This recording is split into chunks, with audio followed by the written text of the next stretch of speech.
Dear students, congratulations for successfully completing lesson on types of information sources, documentary, non-documentary and sources for current information during the second week of the 15-week course on information sources, systems and services.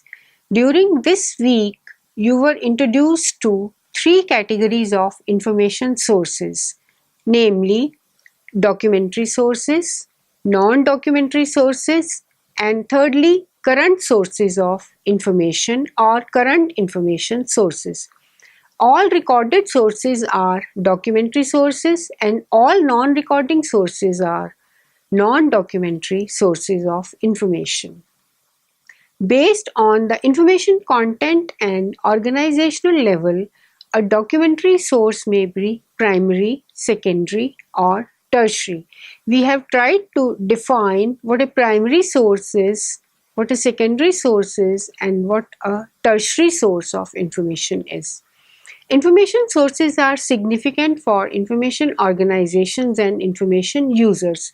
This is because the sources indicate the current developments in all the fields of knowledge, help to avoid duplication in research, give answers to specific queries, enable us to understand some unfamiliar terms, provide meaning of terms, and indicate broadened view of a subject. You have been given detailed information about the documentary, non-documentary and current sources of information with suitable examples. During the third week of this 15-week course, you would learn about reference sources and electronic reference sources of information in the lesson entitled Reference Sources, Use and Evaluation Criteria, e-reference or e-information sources. Here you will be learning about more sources of information which are also referred to as reference sources.